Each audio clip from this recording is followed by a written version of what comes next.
My first recollection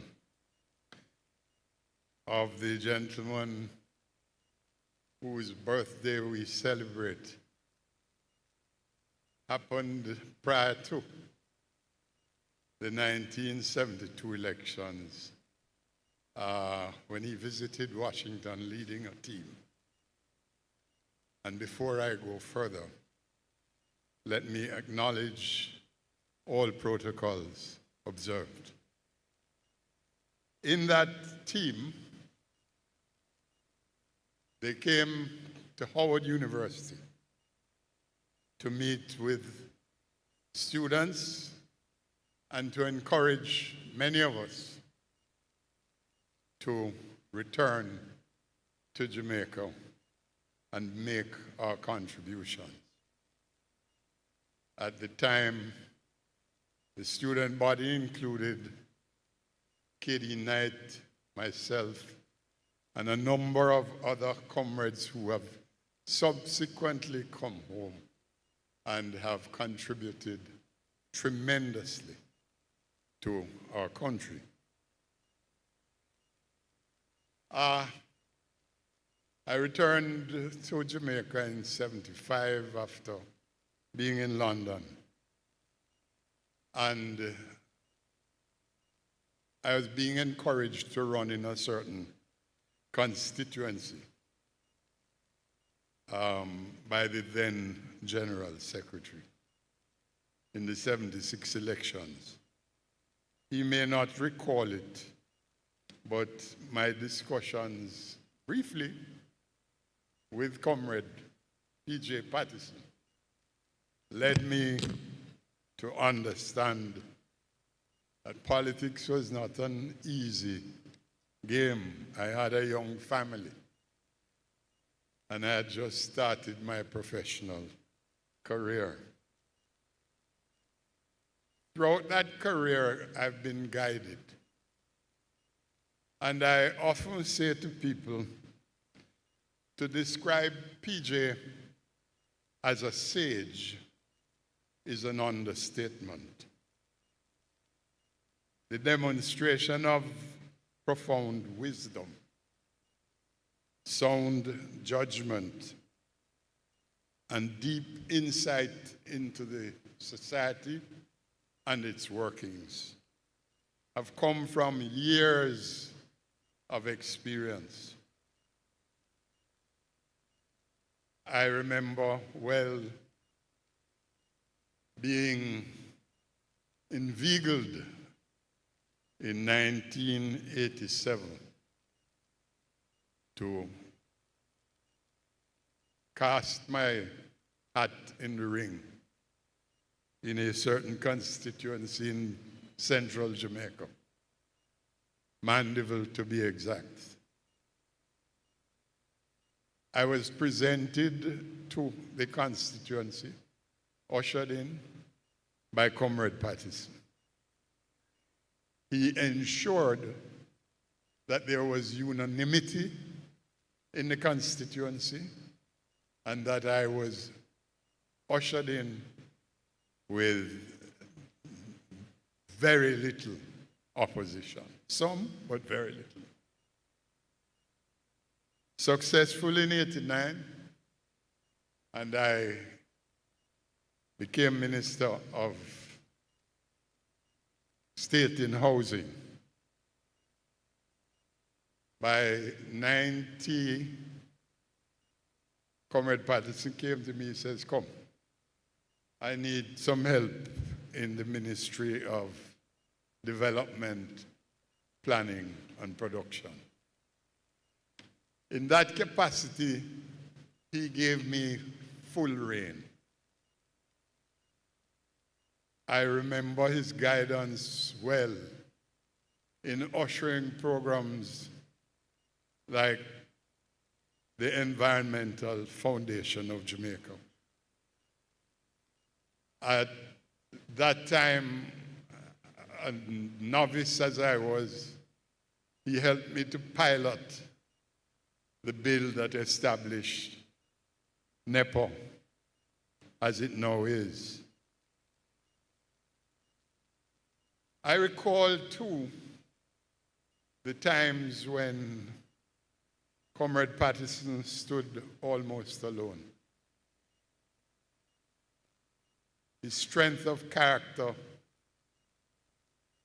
and his deep faith saw him through. Hence the statement, I shall return. And return he did. And what a return. Jamaica is grateful to you, sir, for that return. I recall well the campaign for leadership. There are some things that I won't repeat, but one day I recall that Comrade Winston Jones of blessed memory and myself climbed the hills of Manchester, in and out, dealing with probably in that one day 50% of the delegates to support Comrade Patterson's campaign. Comrades, I speak after Vin and Maxine. They have been true to what PJ represents. He's a serious mentor, a guide. He speaks softly, as they say, and he carries a big stick when it is necessary. I move forward to a period when, as Prime Minister, after being in local government, youth, sports, and community development, we went, the elections, we were successful. He was at Vale Royal, and he was forming his cabinet. I walked into the lobby of Vale Royal, he was sitting there, and he said to me, I hope you're feeling healthy this morning. I said, oh Lord, don't tell me you're going to give me ministry of health because I don't know nothing about it. And he said to me, you may not know anything about it, but I have faith in your ability to lead it. I finished my years in politics, 8 years as Minister of Health. And he used to tease me, I didn't know you did medicine, when.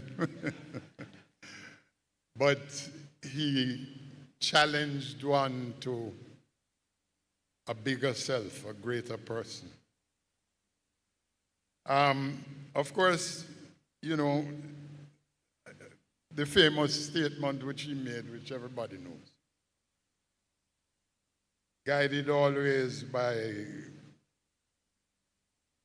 a deep sense of thinking through problems. We had a gas price demonstration during his tenure as Prime Minister.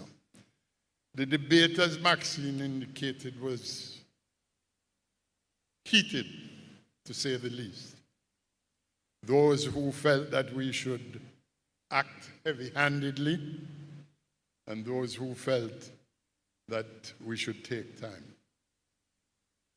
We took a break, and I had a problem that I needed to speak to him on. Asked his secretary, may I see the Prime Minister? It is then that I appreciated the weight that goes with leadership. I was ushered into the office and his head was in his hands, looking down. And I stood there for a good 2 minutes, just observing him, because the weight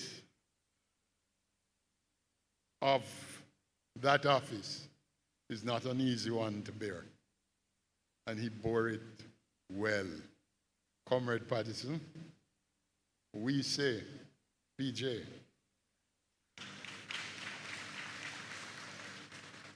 you were always in your minister's corner. You didn't dictate to us, you guided us. We who are now in the, should I say, winter of our years, are able to repay that guidance. And I encourage those of us who have been through those years, don't abandon the young people today. They need our help. Many of our candidates today are inexperienced. They need to be guided.